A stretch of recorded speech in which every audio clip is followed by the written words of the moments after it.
You're listening to the Pittsburgh Piledriver. What the hell is that? Podcast.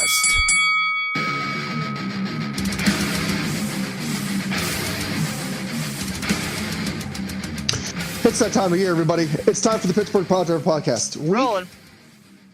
Rolling. Week, year, month, day. I got a new cord reel in my garage. I'm pretty excited about it. In any case, what are we doing here again? That's right. The Pittsburgh Piledriver Podcast. If you didn't know that by now, suck it easy fuckhead, because where have you been? We have picks to do for an exciting pay-per-view. Oh, did you hear that rhyme right there? It's all right. Don't be jealous. I'm a rhymesmith. It was masterful.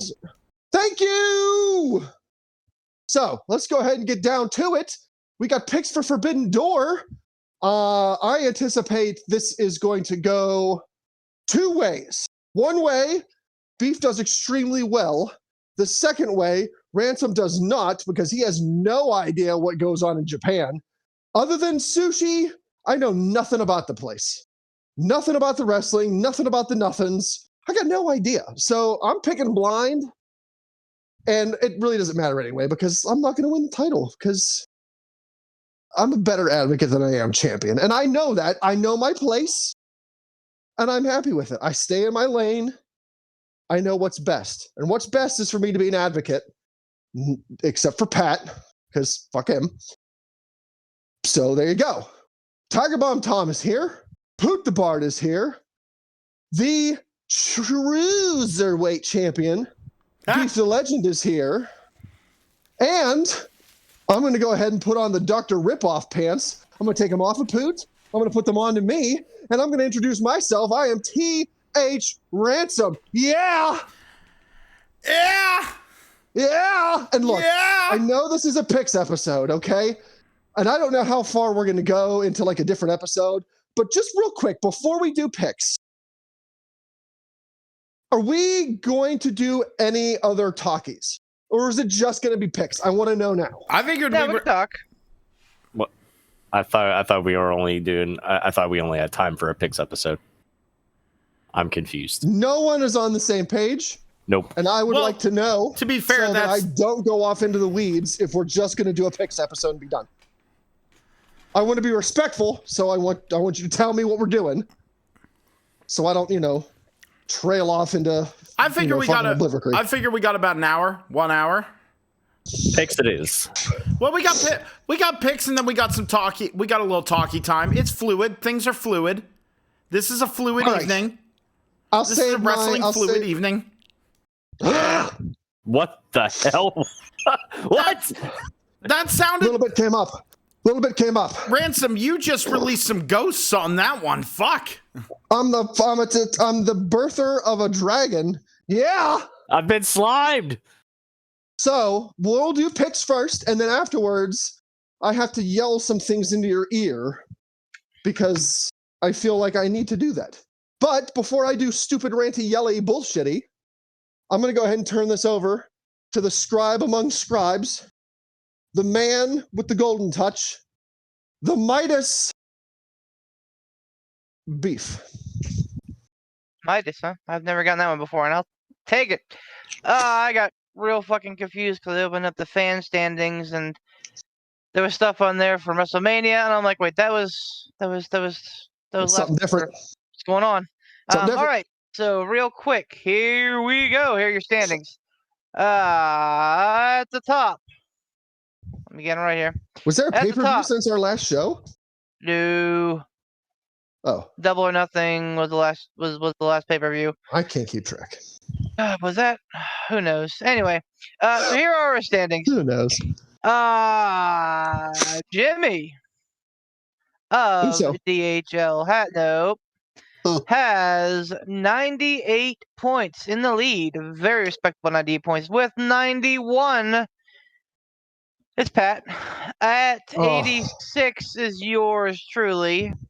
The Midas, apparently. The man with the golden touch. Something different. Same thing. Sorry.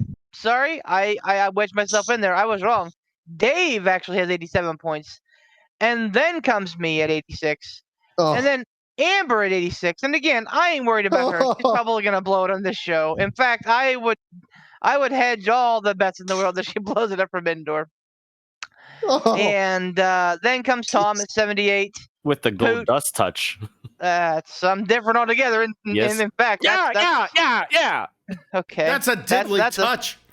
That's a throwback. Poot has 72, and Ransom has 65. Bringing up the rear. Suffice it to say, gentlemen, the rear's my favorite. I like. Okay. I'm a breast man myself. Suffice it to say, ladies and gentlemen, that Forbidden Door is important because it is the last show of quarter 2, and I know what you're saying, but Beef, isn't there pay-per-view? Yes. Next weekend, yes, there is. It is Money in the Bank, but that leads off quarter 3. Quarter 3 in the summer? Are you guys crazy? You damn bet we are. Wait, what? Yeah. At stake for stake. Yes, that's taking this pay-per-view 66 points. You have 11 matches to pick from. Whoa. 1 through 11 on the plate. You know what is the thing? What? You know what is the thing? Tim Minsney, you know what I do. I heard it. The damn thing. Here are your matches. I need to get the stuff back up here. I got it pulled up if you need. No, I got it. It's right here, my man. Okay. Internet speed is speed of light. On the pre-show, we will see Athena versus Billy Starks. That is somebody messing with balloons. That is maybe. Fuck you. An Owen you don't know Hart, my hobbies. Owen Hart Cup tournament first round match. No shade. First round Athena versus Billy Stark. We will also see. And not in the order we're picking him. Kenny Omega, the IWGP United States Championship, defending the belt against Will Ospreay. Bryan Danielson versus Kazuchika Okada in the main event. Sonata defending the IWGP World Heavyweight Championship against Jungle Boy Jack Perry with Hook. MJF defending the AEW World Championship against Hiroshi Tanahashi. The Suzuki Gods, which is Jericho, Sammy Guevara, and Minoru Suzuki versus Sting, Darby Allin, and everybody's favorite TBA. Ooh, TBA. 11 points. The Blackpool Combat Club, which is Moxley, Yuta Wheeler. Nope, Wheeler Yuta. What? Yuta Wheeler. That's right, Wheeler. And Claudio Castagnoli. Wheeler. Yeah. Wheeler. Yeah. Along with Konosuke Takeshita and Shota Umino, we'll take on. No fucking idea who these people are. We'll take they're all great. We'll take on the Elite, which is Hangman, the Bucks, Eddie Kingston, and Tomohiro Ishii. Wait, Eddie Kingston's on Team Elite? Yes, sir. Yep. What? Yeah, no. He hates Claudio Castagnoli. He hates Claudio Castagnoli. Actually, IRL too, right? Who doesn't this motherfucker hate IRL? Yeah, Eddie Kingston is like like CM Punk, but Eddie Kingston knows how to quell shit to make money. He's a giant shit bag. But people love him for the exact same reason that Punk does. Love him, hate him. I'm an Eddie Kingston fan. And another opening round matchup for the Owen Hart Cup tournament in the men's side. CM Punk will take on Satoshi Kojima. Kojima? What? No, he's like fan. In a great, exciting match for the international championship, we're going to see Orange Cassidy defending against Zack Sabre Jr., Katsuyori Shibata, and Daniel Garcia. So good. Shibata. Tony Storm defends against Willow Nightingale in the AEW Women's Championship. The New Japan Strong Championship is not up for grabs. And Adam Cole faces filthy Tom Lawler. Fuck is Tom Lawler? Yeah, I don't. Fucking filthy Tom Lawler, man. No idea. You say that as if I know who the fuck he is. That's why I asked. He's a retired mixed martial artist and podcast host. He's best noted for his time in Major League Wrestling, or MLW, where he was a former one-time MLW World Heavyweight Champion and the winner of the first ever Battle Riot in 2018. All right. Yeah, I know. Pulling it from the wiki. Yep. Well, clearly, if he's a podcast host, Tom should have heard of him. He's a hard motherfucker. That's all you need to know. I'm actually a little shocked I'm shocked that I'm pretty much the only one that's familiar with Tom Lawler. What's honestly. the over? How are you not surprised? If he was an I'm sorry, like if he was an MLW, like the only person I know from MLW is MJF, and I only knew that he was from MLW. You guys after know he was the fucking Uso over there. Oh yeah. Uso. Jonathan Fatu. Something? Yeah. Okay. Yep. Okay. I'm sorry. 2 people. I can count on fucking Murdoch. You guys know Murdoch. Fucking No. Molina's over there. Oh yes, you No. do. You From Cato know Murdoch No, I from don't the fucking know. 2000s. Really? No. Okay. I'm Tom, fucking sitting here telling you. If you saw a Tyrus. picture, if you saw a picture of Murdoch, you would know Murdoch. Tyrus. Fucking. Well, I'm saying I didn't know these people were over there. The original Luchasaurus. My point remains that Tom Lawler is a fucking gift, and I think him and Rich Cole is gonna be a great match. Anyway, it's a great fucking card. Let's start fucking picking it before I start calling names. Starting with Athena versus Billy Stark. And again, this is not a defense of the Raw Women's Championship. This is just an Owen Hart tournament qualifier. I'll start just to make things easy. Athena, 6 points. I like Billy Stark, so I'm glad that she is part of, probably going to be part of AEW. But she is not. It's not her time. Athena's gonna make some noise. Poot. Absolutely, Athena for 7. I was gonna go for 7. I figured we're just gonna start at the top of the list that's on here and run down. Athena is absolutely it. They need to push that woman. They have been. I know. Well, no, I know that. Like, I know they've been pushing it, but she needs like the winning this Major whole thing will be. television time, Yeah, I get it. like yeah. I get Yeah. it. Yeah. Ransom. What? You heard me. Ransom.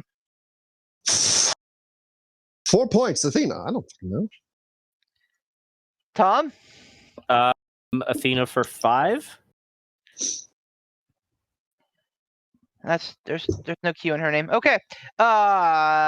Moving right along. Toni Storm defending against the Willow Nightingale. Again, this is not a double title match. This is just for the AEW Women's title. Why? Because New Japan Strong has no interest in putting the belt on Toni Storm. Poot, your pick.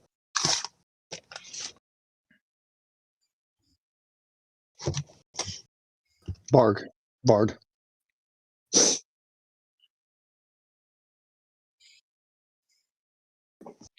Whoa. Correct. My bad. Yes. No. Correct. Just the AEW.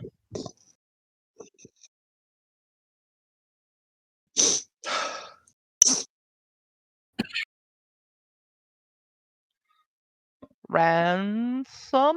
Toni Storm for 6. Tomothy. Toni Storm for Storm. 5 is what I said. I forgot to hit record on myself. Oh, I got distracted. okay. But that's okay. They just heard a bunch of silence. It's fine. Go ahead, Ransom. I'm sorry. I didn't mean to step on you. My apologies.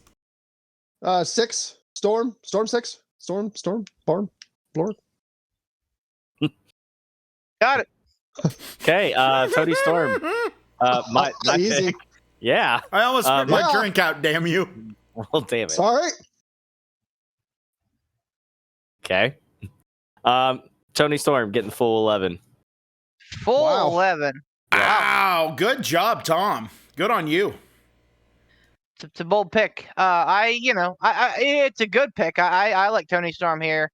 As much as I pop to see Willow win the title, she's not quite there yet. Nah. But I think that her affiliation with New Japan Strong is going to kind of move her up the charts here a little bit. And I think that she's probably going to be the one to beat Athena for the Ring of Honor Women's title. Yeah, That's down the line. I don't think we're going to be seeing any Willow 2 belts here, No, yeah.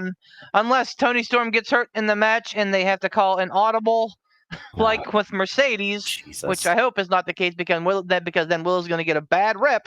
But no, in all seriousness, I'm taking Toni Storm. 7 points, not 10, 7 points. In the international title soiree, which again I think is going to be an absolute fucking barn burner. Cassidy Zack Sabre Jr., Katsuyori Shibata, and Daniel Garcia. One fall to a finish, fatal 4-way match. Ransom. I'm sorry. Can you tell me again who's in this match? Absolutely. The defending champion is Orange Cassidy, defending against the New Japan, the IWGP television champion, Zack Sabre Jr., defending against the Ring of Honor, the pure champion, Katsuyori Shibata, and Daniel Garcia. Oh wait, Shibata's the pure champ? I thought he is. Oh, unless he lost it recently. Who did he beat for that? Didn't he beat Garcia? He beat Garcia for it, and yeah. Okay. I'm gonna go with Orange Cassidy for 4 points. Did I do 4 already? You did. It's gonna be one of those nights, and I apologize early.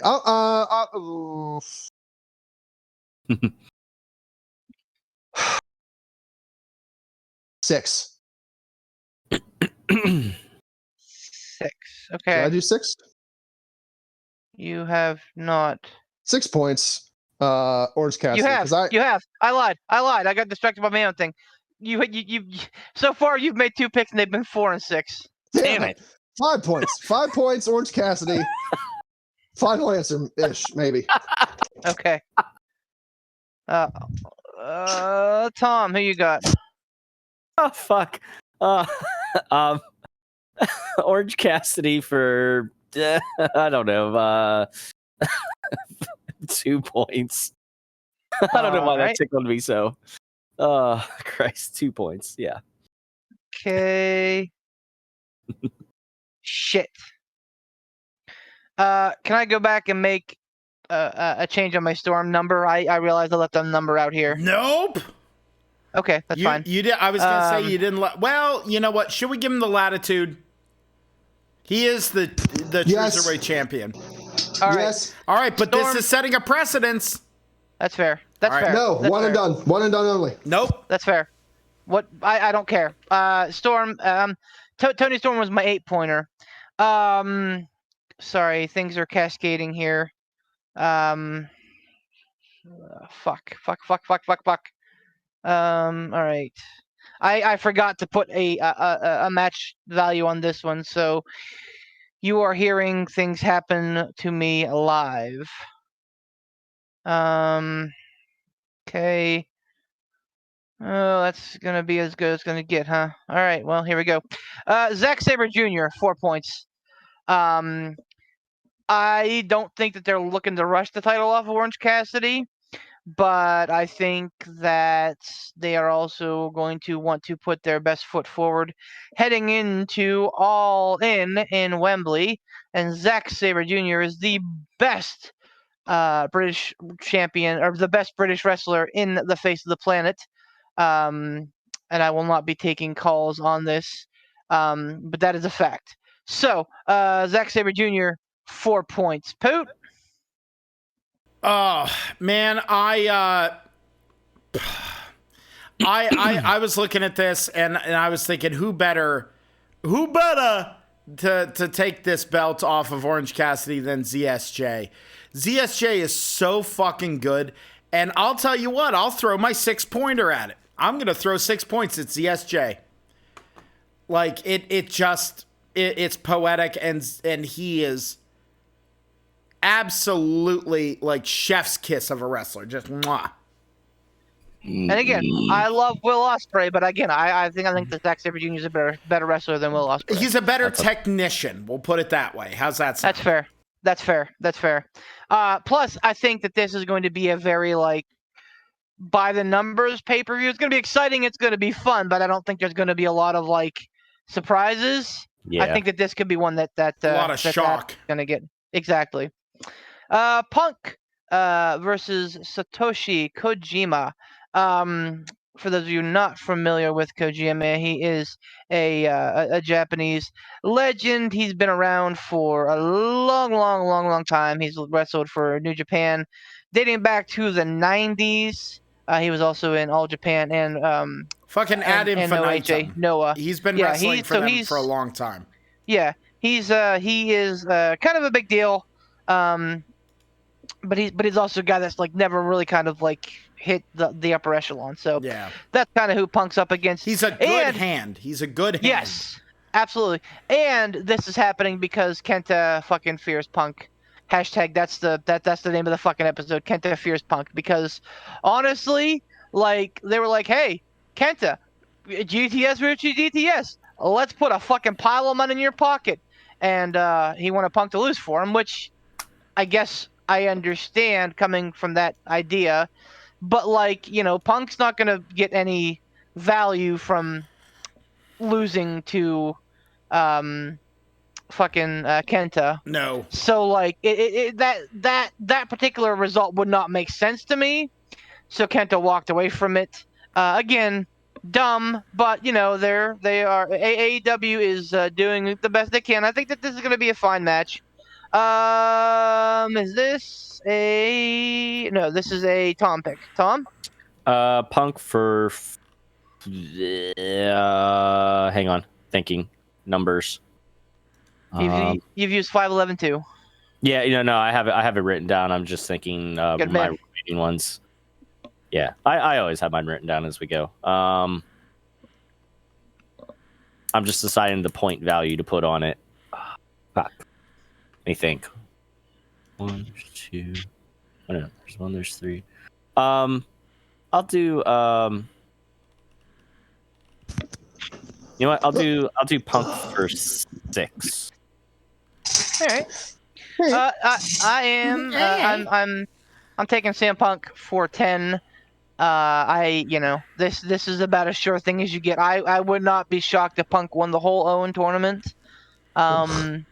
With as big of a fan of he is of Bret Hart, it wouldn't shock me if he's actually walking around with the fucking Owen belt in the bag, and like when he wins, he pulls the fucking Owen belt out.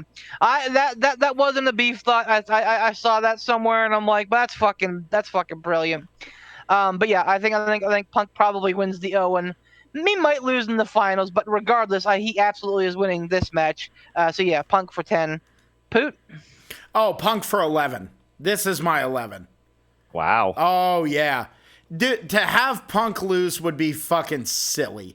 Like, I listen, we can sit and debate all day long about CM Punk and what he's going to do and what he said and what he's did and all these things.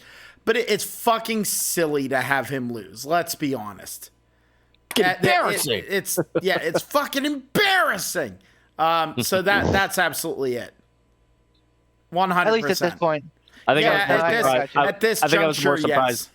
I think I was more surprised just by the amount of points, not the fact that you picked Punk. That's all. Oh no, it's 11 because it's that like.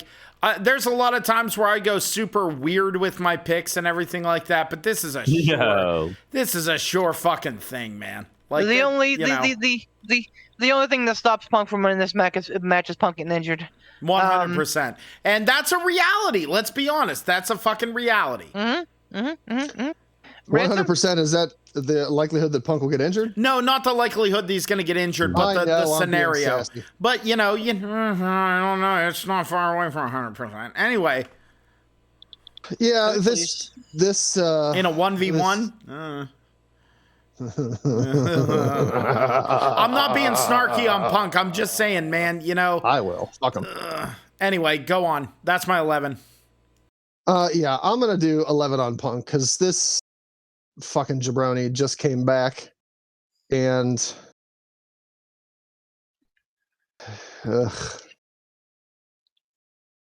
so yeah, 11 points. All right. I hear there's some bitterness. It's not bitterness. It's just I just don't understand. Hey, he got 800,000 views on a fucking Saturday Night Wrestling show. That's almost as much as fucking Dynamite brings in, and it's on a fucking Saturday night. Like, you could say what you will about the man. I'm not debating views. I'm not debating ratings. I'm not. There's no debating that. There's no arguing it. You can't argue that point. Clearly, people have a boner for Punk. We could talk about that later. Old One Bill Phil, as WB calls him. Adam Cole facing Tom Lawler. And again, like, no disrespect to Tom Lawler, but this is about as close as you get to a sure thing.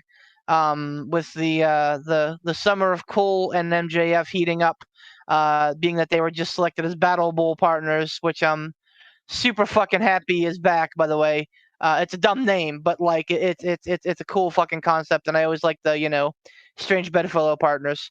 Anyway, with that like going into full swing, heading into July, you don't rob this man of his fucking heat or his fucking shine. So absolutely, Adam Cole beats Tom Lawler. It's gonna be a fucking hard hitting match, but Adam Cole wins 9 points. Poot.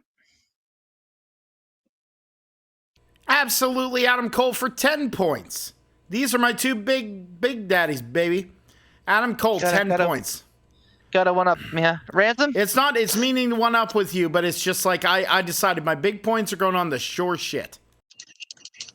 Yeah, I'm with Poot all day on this one. I'll put my 10 points on Adam Cole because that there's fuck Russell. I mean, this is probably going to be the main event of All In or All Out, or maybe both. Who knows? So, like, absolutely, like this is going to be he's their summertime face, man. He's their CM Punk in the summer of Punk. So, absolutely, this is Adam Cole's time to shine. Mm-hmm. Tom, I'm gonna be the dissenter just for dissenting's sake. I'm gonna say Adam Cole for 7 points. thought you were going somewhere else. I was like, what? No, just point wise. Fair enough. Moving right along. Blackpool Combat Club, Ken, Moxley, Yuta, Claudio, Takeshka, and Red Shoes Jr., aka Shooter, aka Shota Umino, takes on the Elite, which is Hangman, the Bucks, Eddie Kingston, and Tomohiro Ishii. Poot? Boy, what a one for me to fucking have to pick. I planned it that way. Yeah, I know you did. You always do. You always fucking do. That's why I'm like, we're not just going down the list. We're just throwing fucking shade here. That's what we're doing. I definitely did not, but I was like throwing it in here when Poot's like, God, I don't know who to pick, so that he no, thinks this is not a who to pick thing. It's one of those things because my mind basically goes like it could go one of two ways. Because I understand there's always LOL Elite wins. Because, like, Eddie Kingston just came back, getting a rub, running with the Elite. Tomohiro Ishii, but the thing is, like, the lineup for Blackpool Combat Club's team is just unreal. It's so good. So, like, for me, this is where my 1 point's going to go. This is the 1 point, and I'm gonna put it on to keep things interesting. My mind was like, "Oh, go with Blackpool Combat Club," but the thing is, the thing on this pay-per-view, you either have to have Blackpool Combat Club win and Danielson lose, or Danielson win and Blackpool Combat Club lose. If you have both of them win, that'd be fucking great because it makes them a fucking force. Like, it makes them a legit force. But I'm going to go with 1 point on the Elite. Just because you don't bet against the Elite. Every time I've bet against the Elite, I've fucked. It's always bit me in the ass. So 1 point on the Elite.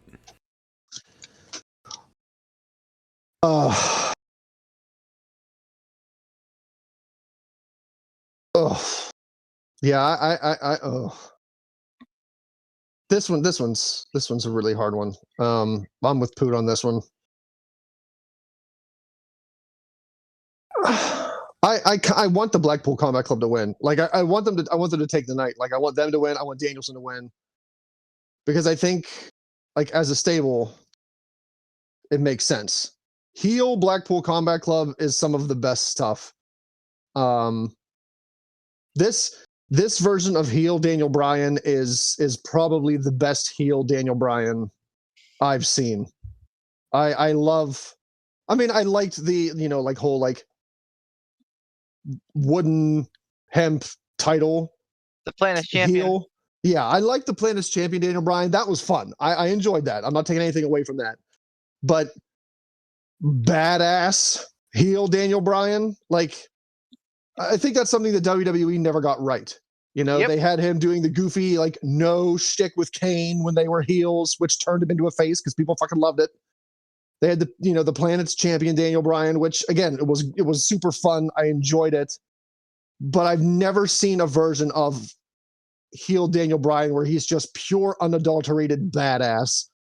And that's what I'm getting here. And that's what I like so much. Like, I love badass Daniel Bryan. Slave name.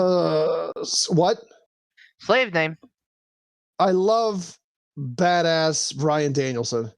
So I don't want to pick against him, but I don't know if Blackpool Combat Club's going to sweep the night. Fuck it. I'm so far out of the race, I might as well pick who I want to win. So I'm going to go ahead and slap a 2-pointer on Blackpool Combat Club. Because I want it to happen, and I don't care what you think. Alrighty. Tom? I feel like with this pay-per-view, you're not really going to see the only championship you might see change hands would be the international championship. So that said, there's some pretty locked up picks already. Like we said, it's going to be pretty by the numbers. I wonder though if the Lol Okada wins will keep trending or not. And I'm kind of along the same lines with Putin Ransom and thinking that the BCC isn't going to sweep the entire night. So if Okada is going to win, then Blackpool's got to win this match. But if Danielson wins, Elite's got to win this match. And I'm just not sure how to pick it. But I think my gut's telling me Okada's going to win his match. So I'm going to go with Blackpool Combat Club, but I'm only going to put my 1 point on this. Alrighty. Yeah, I mean, I think that the Elite, I don't know. I think the Elite are supposed to be the faces, so they're probably gonna win the feud, which will probably culminate at All Out. Blood and Guts, if I had to guess. That said, I think that you still need to get some big wins for BCC, and they got some young guys there, man. Takeshka's super young. He's a very young gun, and I think he's going to be a really good, a big star for AEW. And then obviously Shooter, Red Shoes' son. He's going to be a thing, I think, at some point. So, yeah, I like Blackpool Combat Club here. This was probably the toughest match for me to pick, but I like Blackpool Combat Club for 3 points.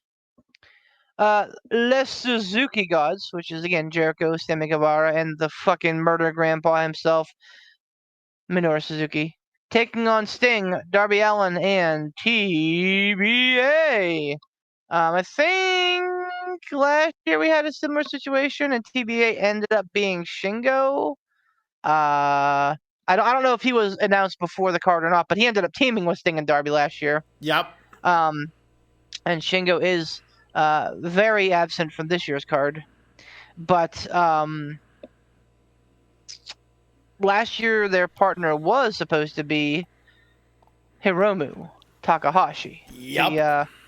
The IWGP Junior Champion current. So anything could happen here, and it could be someone that's completely off the radar.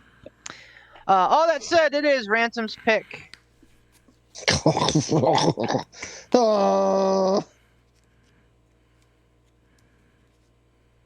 I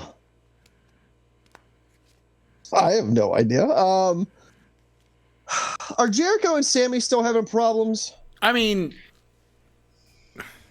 that's a loaded question. Kind of. What was the last development that went down with that? Like, is the Jericho's Appreciation Society still a thing? Absolutely. Absolutely. All right. That shows you I how mean, far out of the loop I am. So yeah, they're, you know, I think the last big thing was, Sammy kind of striking it on his own and being part of the main event there, and Jericho kind of having an issue with that. Tim trying to strike out on his own. So Sammy, I think that I think that they're headed for a clash again, likely at All In or All Out this summer.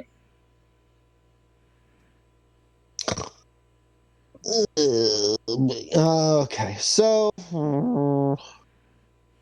is All Out, All In after this pay-per-view?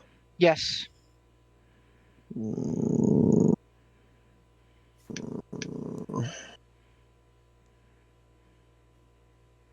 Okay. I'm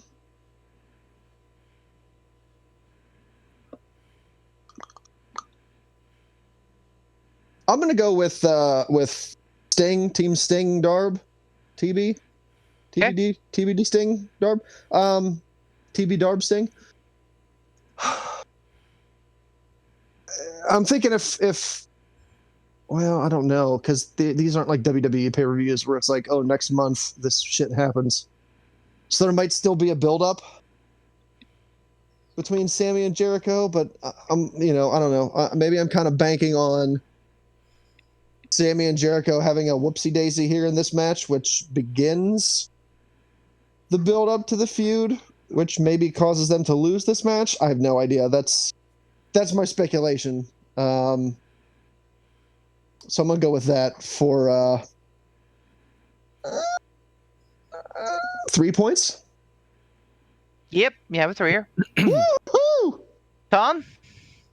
Man, Ransom, you're kind of riding the same wavelength I am. So I'm going to pick Stingaroos and the Scorpion Posse for 3. Stingaroo and the Scorpion Posse. I like it. Stingaroos and the Scorpion Posse. Yeah, Stingaroo. I like it. Everybody, and that's how I have it written down. No shit. everybody's favorite Saturday morning cartoon, Stingaroos and the Scorpion Posse. Yeah, I too am taking Sting, Darby, and TBA, just because, I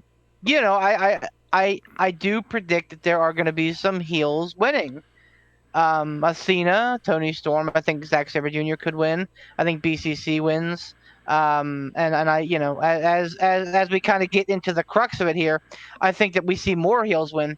So I think absolutely they're going to need some like big face moments, and I think that this is going to be a big face moment. And yes, it would not shock me if the split division with the Les Sex Gods starts here.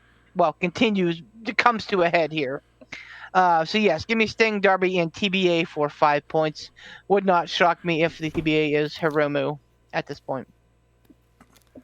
Maybe Shingo. Shingo might make more sense with Suzuki on the other side. I don't know. Poop. I'm gonna go with Stinger and the Pricks for 8. 8. Yeah. Damn, Poot. Yeah. Big number. Yep. Stinger and the Pricks for 8. Alrighty. Sounds like a plan. MJF defends the AEW World Championship, the big Burberry belt against The big Burberry belt. The Hiroshi Tanahashi. And if you're keeping track, this will be another pay-per-view that MJF does not main event, which I'm sure is fucking just gonna royal him even more. Tom. MJF for 10. Here's my 11-pointer. You don't bet against the devil, baby. MJF 11 points, and I hope he fucking I hope he makes Tanahashi look like a fucking fool. Tanahashi's not the ace. MJF's the ace. Poot. This one, obviously, I'm going to throw my niner at because that's what I got left for the high points. It's going to be the devil all day long, baby. MJF. It's not time. It's just not time. Doesn't matter who you have against him right now. It's just not time to fucking have MJF lose that belt. It's just not. It's just not. You can't kill the devil. Ransom? Did I use a 10? You have. 9? You have not. 9 points on MJF because no. Okie dokie. Moving right along. Sonata, the current IWGP Heavyweight Championship champion, defends against Jungle Boy Jack Perry with Hook. I think it'd be real fucking cool to see Jungle Jack win the Jungle Boy, not Jungle Jack. Fuck Jungle Boy. Jack Johnson. Fucking JR over here. Jungle Johnson. I would love to see Jungle Boy win the belt to kind of kick off his heel turn. But I think the Sonata's in a good place, and I think that he fucking deserves this fucking title. And he fucking looks the part, and I'm here for every bit of fucking Sonata. So I'm absolutely picking Sonata for 7 points. I remember like 3 years ago when he was gonna come to WWE, he was like on the fucking precipice, and New Japan was like, wait, stay with us and we'll make it worth your time. And I think that this is making it worth his time. Poot. Now, see, the problem is we have the with Hook. Mm-hmm. That's the thing. I feel like this could be a time, to have Hook be an enforcer for Jack Perry. And I'm sitting there and I'm going, man, he wins this belt, then that would be the share back and forth, because I understand, you have Danielson appearing to cut promos and stuff like that. It's a trade back and forth, the whole Forbidden Door thing. There has to be a give and a take. What if Jungle Boy wins this belt and he's got to pull double duty and work here in AEW and then go to Japan and do stuff? We saw it happen with Moxley. It's not unprecedented. Mm-hmm. It's not unprecedented. Yeah, Moxley and Claudio worked Japan, I think, last weekend. And that's why this is the one I'm taking a little bit of a risk on. I'm going to put 2 points on Jack Perry. I'm going to put 2 points. Not too big of a risk. Not outside the realm of possibility. Is it in the cheap seats of possibility? Sure. But I feel like this one is not the best calculated risk, but it's a calculated risk nonetheless. Okay. Well, I mean, that's one way to get your pillow over, and have them holding a world championship is definitely a way to go. But I think that, I don't know. Ransom, go ahead.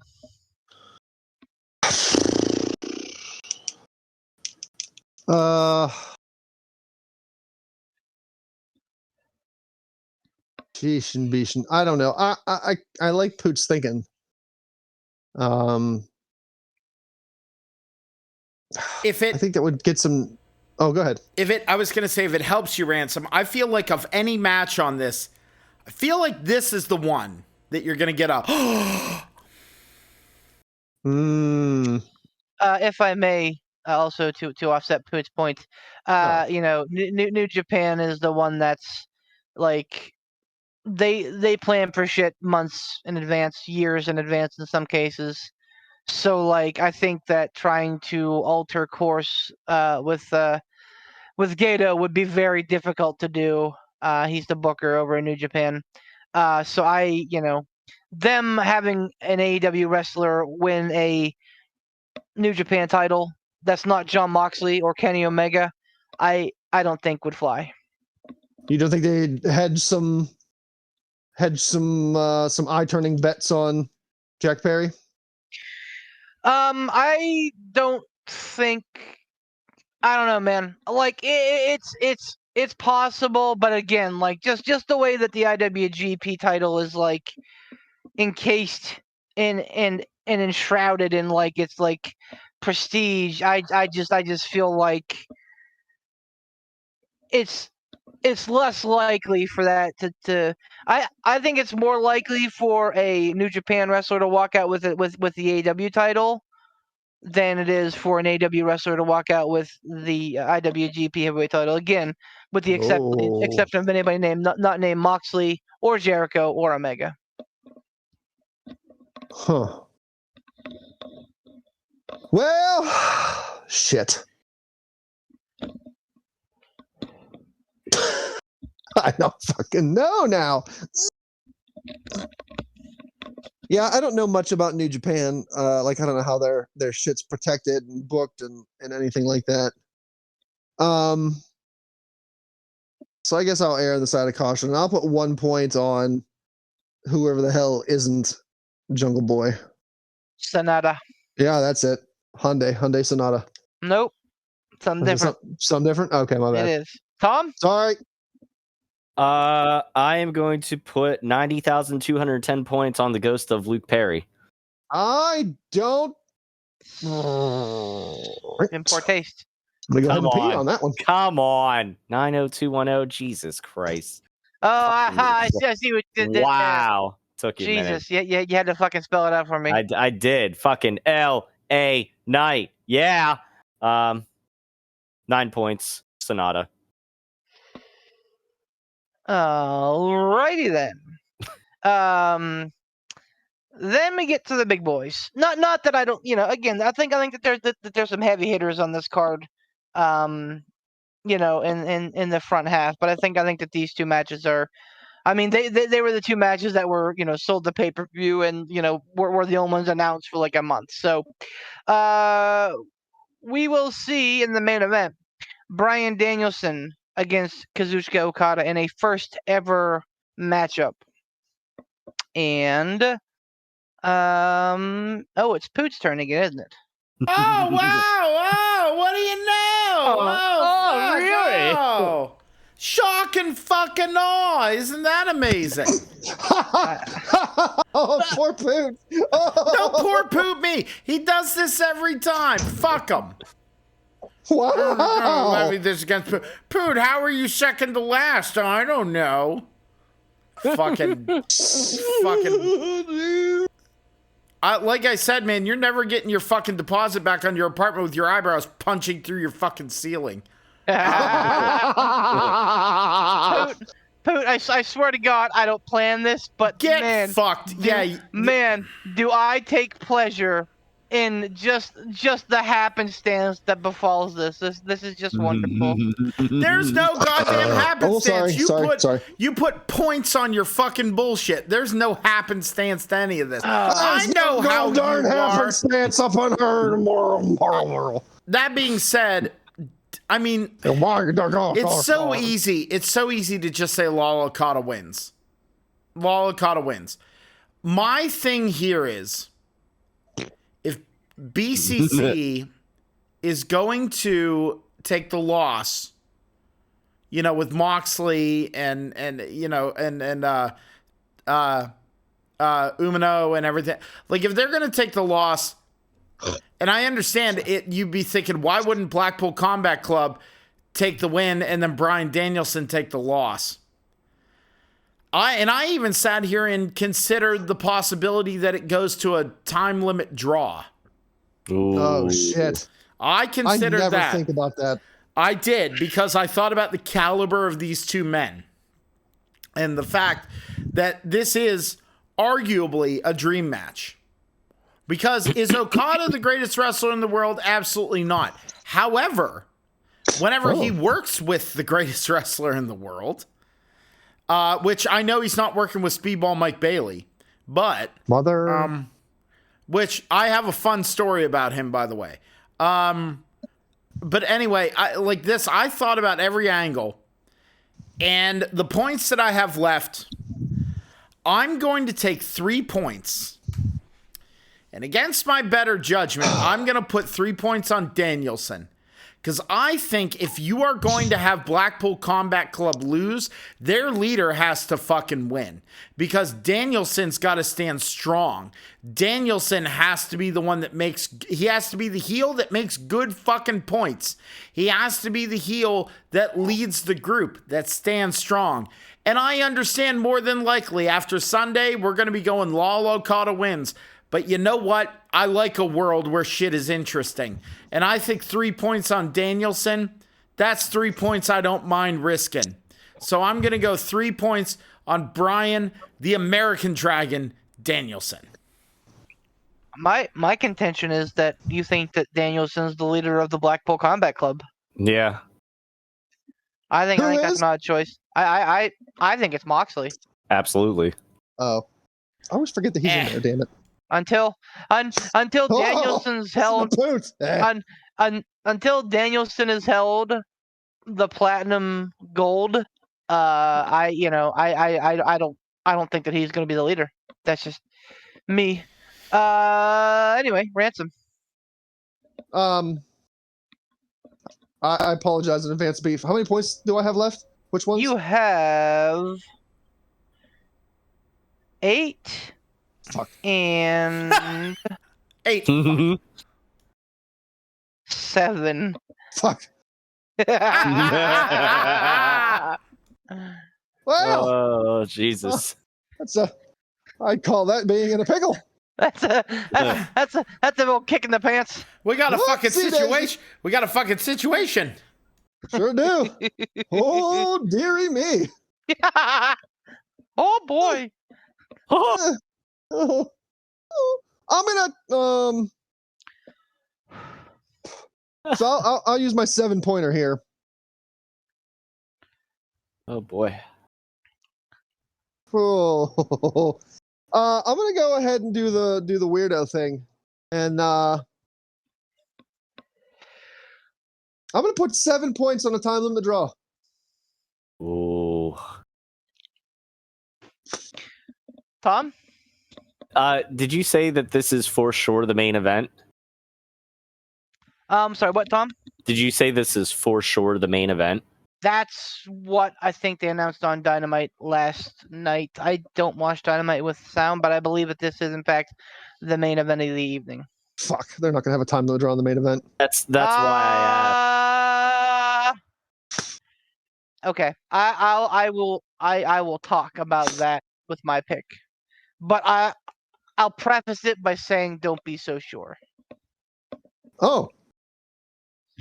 Yeah. Well, you know what? Fuck it. I'm gonna go out on a limb with Ransom, but I have my 4 points, so I'll put 4 point. I'll put 4 points on a draw. No. Yes. Fucking Look hell. at you getting weird with it. So Well, why not? I mean, it's Jimmy's title to lose, and I've been at best minimally invested in wrestling in general over the last I ran into Jimmy last weekend at my one gig, and I ran into him and his family. And I walked up to him and I said, my cruiserweight champion. And he laughed and he was like, Beef might have my number on this one. So, or did he say that? Or did he just pat me on the back and say, your champion thanks you? I don't know. Yeah, or did he just say, what the fuck are you talking about, Poot? Or he just said, Poot, you're one of the best guitar players I've ever seen. That's also a reality. Oh, look at this. Fucking big dick swinging over here. He plays for a crowd of like 3,000 one time. All of a sudden, he's fucking Alexi Laheo over here. Yeah! people- Oh, you even said Alexi Laheo! I'm so proud more of people you. than you played for, sucker. What am I, new, Poot? Jesus. All right, so rest his soul. Jeez. okay, Yeah. so here's why I think that the idea of a time limit draw is not beyond the scope of reality, even in the main event. New Japan has closed out shows with time limit draws. I think Okada and Omega have both gone to 60-minute time limit draws at Wrestle Kingdom twice. Oh. So yeah, Okay. which is their like WrestleMania. So like and I mean, like Ring of Honor used to do this shit in the 90s or in the early aughts all the time. Fucking Joe and Punk went to 2 time limit draws before they had their fucking finish match that actually got to a finish. So like this is not unheard of. However, the only thing that led me away from that is the fact that like events on New Japan World are like 999 yen a month. Ring of Honor was like not on pay-per-view at the time. It was like $15 to get in. So like this is a $50 pay-per-view. Ergo, I think it would take some balls for them to do a time limit draw. I'm not saying it's not going to happen. I just think it would take some balls to say, you know what, everybody who spent your hard-earned money, we're not going to give you a solid finish. I am picking Okada here, and I saved my 1 point for this match because I do think that it could go either way. However, Okada's had a little bit of a down year with losing the title to Sonata. And I think that Danielson's the kind of guy who, like, absolutely wants to do favors. He is, like, the antithesis of Punk. Like, if this were a Kenta situation where Kenta was like, I'm not wrestling unless he lays down for me, Danielson would go, that's what I've been pitching for the last 6 weeks, bro. Even if it doesn't make any sense in the world. Danielson's the guy who's like, real recognizing real. I think he's always going to say that he's probably second best in the world to Okada, which I think is a farce. But I think that Danielson is a humble fucking dude.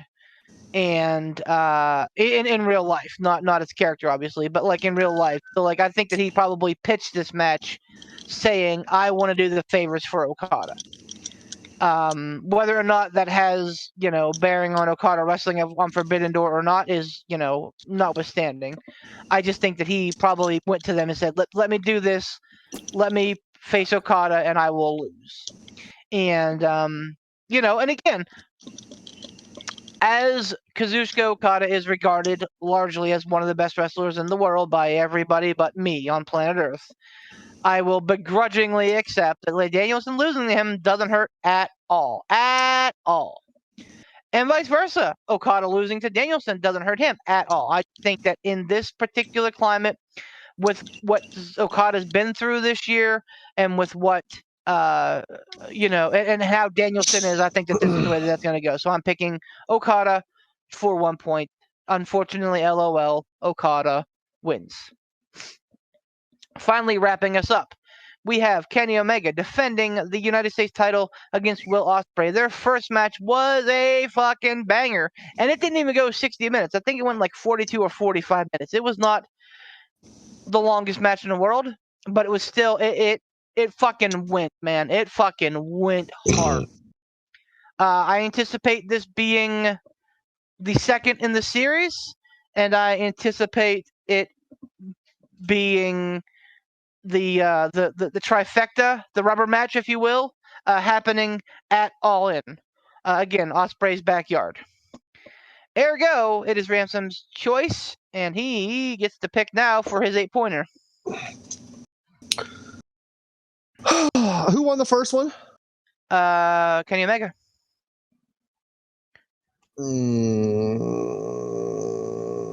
I'll go Ospreay. Tom? Ospreay for 8 points, because that's all I got left. I think that the thoughts for Forbidden Door and the booking for Forbidden Door probably happened before the sales for Wembley went live. And I think that they thought, okay, like, what can we do to get this shit to pop? and I think that they counted on Omega and Ospreay being incredible and capitalizing on a trifecta of matches. That's why they sent Kenny to Japan in January. They get Ospreay in the summer, and then they get him at the in Wembley. I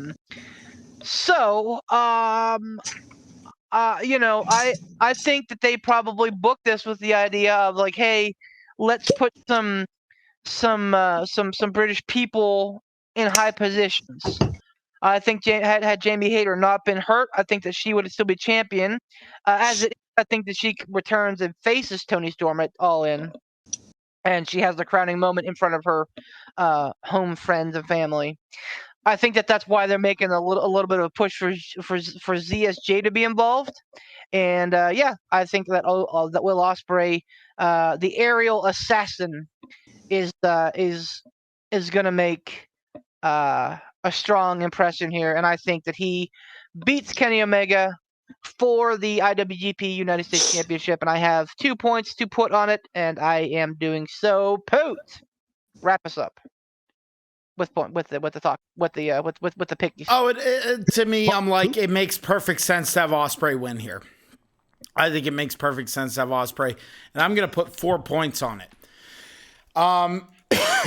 Just with how they're making him look on TV, with the way he's cutting promos, really leaning in with Don Callis on the whole, like, you understand you're not American, like you understand like how British people are wonderful, and like just like like even Canadians are terrible, but like, you know what I mean, like and that's kind of what they did on this past Dynamite. Like, I mean, it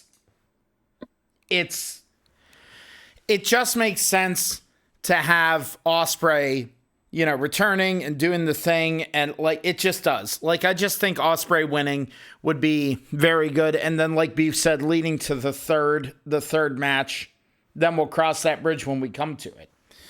But yeah, I'm going 4 points on Ospreay. Just came across this quote from Kenny Omega, which was the 20th, which was 2 days ago, that said that if Ospreay can't beat me, I have no reason to go back to Japan.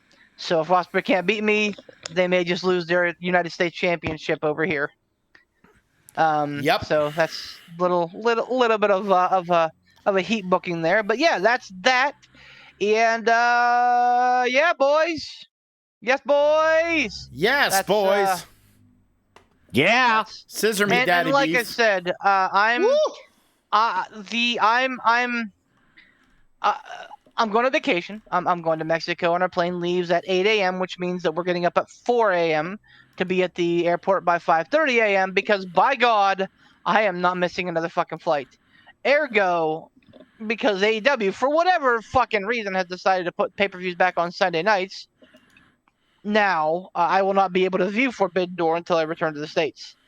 But all of that being said, I would recommend putting money on this pay-per-view. If you're, I'll as your resident AEW Kyle, I'll make a plea. Spend money on Forbidden Door. Oh yeah. I think that it is. If for no other reason than the top two matches are going to be incredible, but I think top to bottom, I think is a solid card. Wouldn't shock me if we see an addition of a match or two, including FTR, who are noticeably absent. It's going to be a great fucking event. So spend some money, watch AEW Forbidden Door on Sunday. That's all I got. I think we got some other stuff to talk about. Maybe if we got time, I don't know. Poot, Ransom, somebody talk. Yeah, we got a little bit of time. So I just have a fun story. So the other weekend, my buddy, Cousin Dave, we call him Cousin Dave. His name's Dave Cantwell. He was in the area, and he stopped in to spend the Sunday with me and ended up crashing Sunday to Monday. But we were talking about a whole bunch of stuff. He was out on tour managing a band and stuff. And when he left, I was like, all right, later, man. Cool to see you. And about a day later, No, actually, not a day later. It was exactly a week ago because we didn't record a week ago. And I'm sitting here at home. I was enjoying some delicious wings and kind of mellowing and whatever. And Dave sent me a Snapchat, and at a brewery back in his hometown, they were having a thing called Fightertainment, which is basically pro wrestling without a ring. They put mats down and they do a wrestling match, but they don't have a ring. And that's apparently, it's called Fightertainment. And I'm thinking, okay, he's shown me some Snapchats, and it's a bunch of like local talent, doing something for funsies and everything like that. Well, he sent me a snap, and I looked at it and I noticed these trunks and it said speed on them. And I went, wait, what? Wait. And then I watched the next snap video, and here, lo and behold, Speedball Mike Bailey was there. And that's not a thing to like pop Ransom because we were saying Speedball Mike Bailey a bunch. He was there, and I sent Dave this message, and I was just like, Dave, holy shit, that's Speedball Mike Bailey. Like, he's an international indie superstar. Like, and he's in the middle of nowhere in Pennsylvania wrestling at a brewery. And I'm just like, what the fuck? That's the fucking grind, man. That's the fucking grind. That's why he is fucking Speedball Mike Bailey, man. He just got back from Japan, mind you. Mm-hmm. Wrestling in Japan for I think DDT and major promotions over there. And then he was just he got back, and I guess this booking came across thing, and he's like, fuck it, let's do it. Dude, he spent 3 years of his life not being able to do what he wanted to do the most. Yeah. So he has fucking hit it hard in 2023. And so I sent, I was like, Dave, holy shit, that's Speedball Mike Bailey. He's one of my favorite independent wrestlers.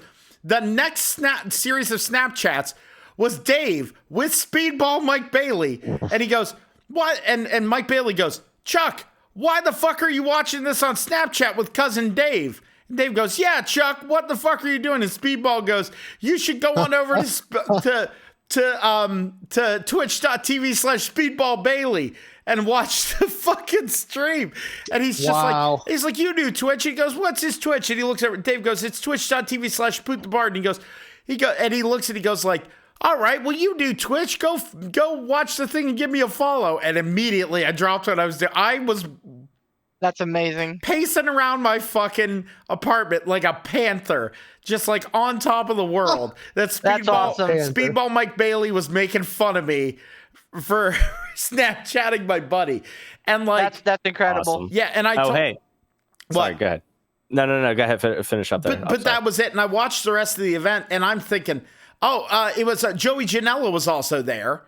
Okay. Yeah, it was really fucking cool. And you think okay, it's going to be kind of a mud show and everything. And the vibe was it, but people were having fun. You could tell the wrestlers were having a good time. They did a triple threat match where every time you got pinned or submitted, you had to chug a beer. Ooh. Yeah, and Mike Bailey doesn't drink. So he chugged I think one beer, and he made it through, and he got pinned by both wrestlers. So one was on top of the other. So the determination was Mike Bailey had to chug 2 beers. Oh no. And he chugged one, and then he got partway through the other one and spit it all over the place. So he was out of the match.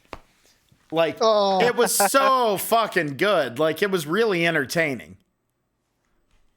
So that's my little fun story. That's awesome. My thing that I wanted to mention is not nearly as cool as that, but somebody that I worked with at FedEx actually just got a tryout with IWC not long ago. Oh wow! And he got it. He got the acceptance email today. He messaged me, so that's awesome. So he's going to be, I guess, starting their school or whatever. So shout out Shane Fitzgerald, and I don't know what ring moniker he's going to go under or anything like that. But if he happens to hear this podcast, hey, good luck, buddy, and it's awesome. Possibly, I don't know, maybe I'll get a chance to do some interviews or something with him, get kind of the perspective of somebody starting out on the indie scene and everything like that. Who knows? That's awesome, man. Yeah, man. Good luck to him. That's congratulations. That's awesome. Yeah. Ransom seems like you've been chomping at the bit to do some talking, so I'm here for it. Yeah, I'm ready to have an argument. Are we gonna fight? Yeah. Oh boy. Okay. Yeah, All right, it might not be the fight you're thinking of, but I think we're gonna have a little bit of a disagreement. Okay. You ready? Yeah. It's not in regards to CM Punk. Which is shocking to me. Go on. I know. Yeah. It's in regards to LA Knight. Ooh. I think at one point we were talking about, who can be a main eventer, who can, carry the thing, this, that, and the other thing.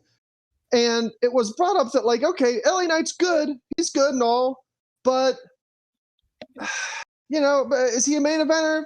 Maybe not. I don't know. I mean, he's upper mid-card, blah, blah, blah. Here's the thing. You fucking... What is this trash bag doing? Get out of my way. Trash bag. You... Listen.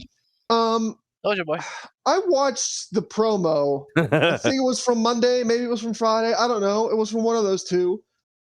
Nakamura, that stupid YouTube guy, the flippy do guy that can't seem to get any traction. That'd be Logan Paul and Ricochet, respectively. Yeah, I know. They're all in the ring doing talkies about Money in the Bank. Yada yada yada. LA Knight comes out. I'm going to argue that this dude has main event potential. Not just like, well, he could get there someday. I think he's there. He has the crowd eating out of the palm of his hand. Like, the crowd is on fire when LA Knight comes out. Mm-hmm. He does his little points. They chant LA Knight, yeah! Like, if this dude wins Money in the Bank, I think that's it. I think that's all he needs. He gets this Money in the Bank win, wham! I think he's there. I think he's right there in main event city. Like, he's right there. I don't think he needs much more. I get it, he's up there in age, but I don't see that as a factor. If you're up there in age, but you can still go in the ring, I don't think it matters. That's a number. If you're constantly getting hurt, if you're slowing down, if you're starting to look a little sloppy, starting to look a little doopy, okay, we can talk about how your age is a factor. But I think at this juncture, it's not a factor for LA Knight. The dude's cut. He looks great. He's great on the mic. I think he's got everything he needs. I mean, I really don't think he's lacking in any form or fashion to be a main event top card star. Oh, sorry, that came out. I apologize. LA Knight wins Money in the Bank. He's there. I don't think he's going to beat Roman Reigns. I don't think he's immediately going to beat Seth Rollins. But he can hold that briefcase for the better part of a year. And for that better part of a year, there can be build-up after build-up. Seth Rollins can do his title defenses. He can be a long enough champion. And I think LA Knight can be the guy that takes the belt off of Seth Rollins. I don't know, face, heel, whatever the case may be. But like, I look at LA Knight and all I can see is, I mean, grandeur scale, not yet. But when I look at LA Knight, I see Steve Austin, I see The Rock, I see CM Punk style potential for merch, viewership, crowd reaction. Like, this dude has it all. I just think they need to pull the trigger. Money in the Bank victory, boom. It's LA Knight's time. He's missing one. He's missing one crucial thing, Ransom. Go ahead. The support of a 78-year-old man. Here's the thing. There's one other thing to consider too. I know you mentioned about him holding on to the briefcase and then eventually being the one to, potentially he could be the one to take the title off of Seth Rollins. Don't forget that since the Austin Theory incident, shall we call it, whatever you want to preface it as, that Money in the Bank doesn't have to be cashed in for a world title. So you very well could see LA Knight cash that in, assuming that he wins. You could see him cash that in on an Austin Theory or on a Gunther, or I don't know if the NXT title is out of the realm of possibility. No. But No. I'm just saying. No. Well, I'm telling you, no. I think NXT title, no. I think the Austin Theory thing was, again, the work of an out of touch septuagenarian having no idea what the fuck he was doing.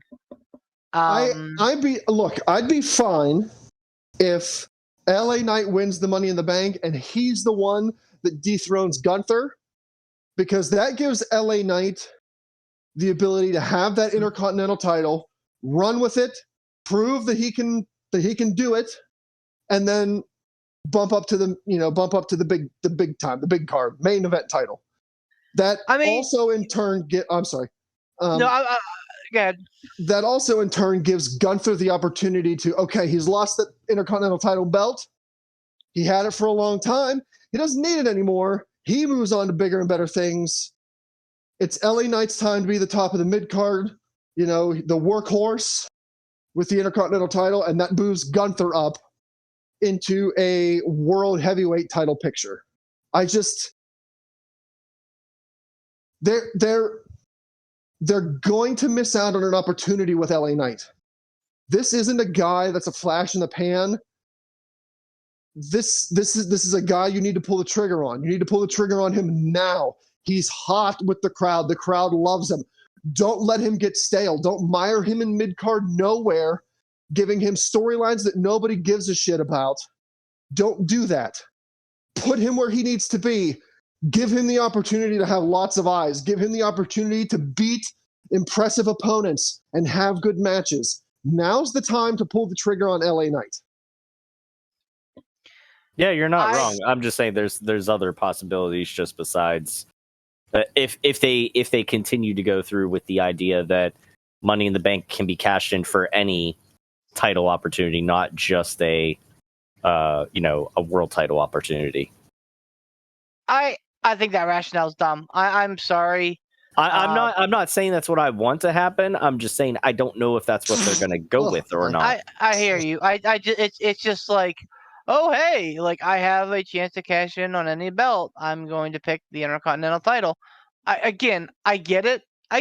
A lot of people like to grandize the Intercontinental title with good reason, man. It is the workhorse title. I understand every less. But again, if you have a fucking open contract for any title in the world, man. Yeah, why aren't you going for the big boy? Yeah, I get that. Yeah, why don't you go for it? There's a couple words that'll squash that. At least one of the belts. Lol, Roman wins. I mean, that's why. Yeah, I don't think. Why shoot yourself and then go try to run a marathon? Why shoot yourself in the foot and try to run a fucking marathon afterwards? You know what I mean? Like it's Oh, absolutely. Yeah. Well, and I mean, the other side of this, Roman's at his weakest right now. Roman Reigns has not been weaker since he had leukemia. Fight me. Oh, wow. Honestly, though, like he has been booked insane. Oh, yeah. And now they want him to be a fucking face again, which is fucking dumb as fucking fuck. But all that being said, I'm not gonna fucking talk about Roman. I'm not gonna do it. I am absolutely all for LA Knight winning Money in the Bank. I, however, am also fine with Logan Paul winning Money in the Bank. And I know that made everybody lose their fucking mind last week.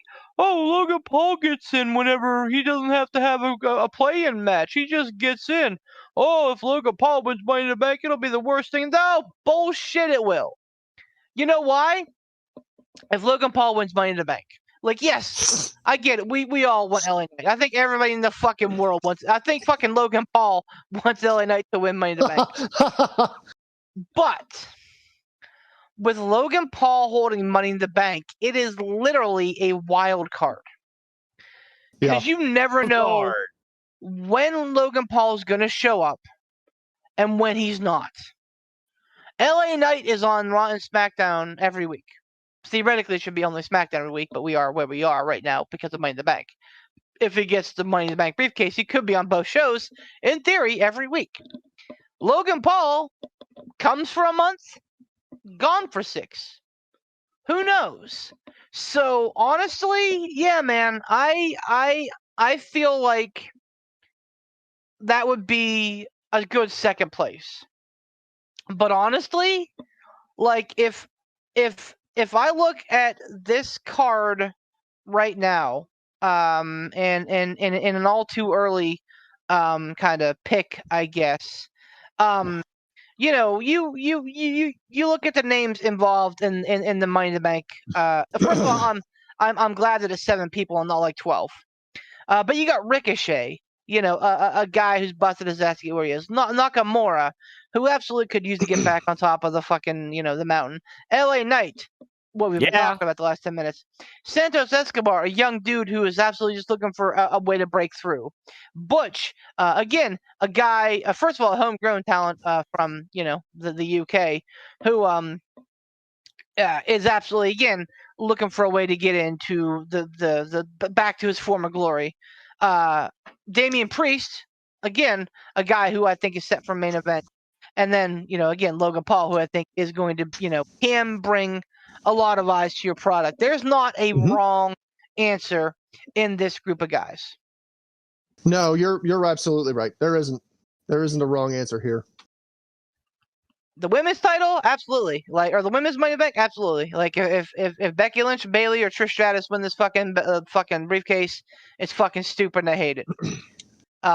Those 3 women are fucking. And I hate it. Those fucking 3 women are legends. Hall of Famers, either current or will be. Whereas you have Zelina Vega, Zoe Stark, and Io Sky, hungry young athletes. Also, I think that Bayley may end up losing her spot to Shotzi on SmackDown Friday, but we'll see what happens. Oh. However, I think that Poot has some things to attend to, and I should probably pack for my international travel trip, which is coming up all too soon. And you know, I know that Sleepy McRansom has some Z's to catch. Hey, rude. I wasn't finished. And some Laws to Sog. Some Laws to Sog. Fuck. Laws to Sog. Oh, geez. Some laws. Like I was saying again. Some logs to saw. Jesus Christ. And Tom, have you been streaming a lot lately? I feel like the work grind has gotten you down as of late, brother. My mental health has gotten me down as of late. So. Oh, buddy. Same. But yeah, we'd love to see some streaming from our favorite casual gaming dad. So Poot, if you would, my bicuspid is feeling a little longer than it normally is. Lord Almighty. So I think it's time for a tasty Mexican treat. As a son of a dentist, I approve that. Thank you all very much for listening to the podcast, and I'm gonna do a taquito on this one because it's not quite a burrito. It's not we're gonna do a short, long. Anyway, Casual Gaming Dad streaming over on Facebook. Make sure you check him out. Casual Gaming Dad, join Casual Gaming Dad's Corner. Give him a like, give him a follow, give him a sub, baby. Do it. I don't know. I was going to follow it up with a joke, but it's just not happening. And, yeah, give him a like. Find him, Casual Gaming Dad on Facebook, Casual Gaming Dad over on YouTube, and Casual Gaming Dad 84 over on Twitch. Find him over there. Give him all the love. He deserves it. Also, go on over to YouTube and subscribe to Freak Off Ransom. That's our boy. He's awesome. Make sure that while you're over on Twitch, subscribe to twitch.tv/PootTheBard and twitch.tv/BeefTheLegend13. More places to do that. Thank you, Sean Tischler. And I need to message Sean and just we're in the same town. We should hang out every once in a while, yak about wrestling and music like we did the other weekend. It was a lot of fun. And thank you for him and his work with IWC in the central Pennsylvania and the greater Commonwealth area. We appreciate your work, Sean.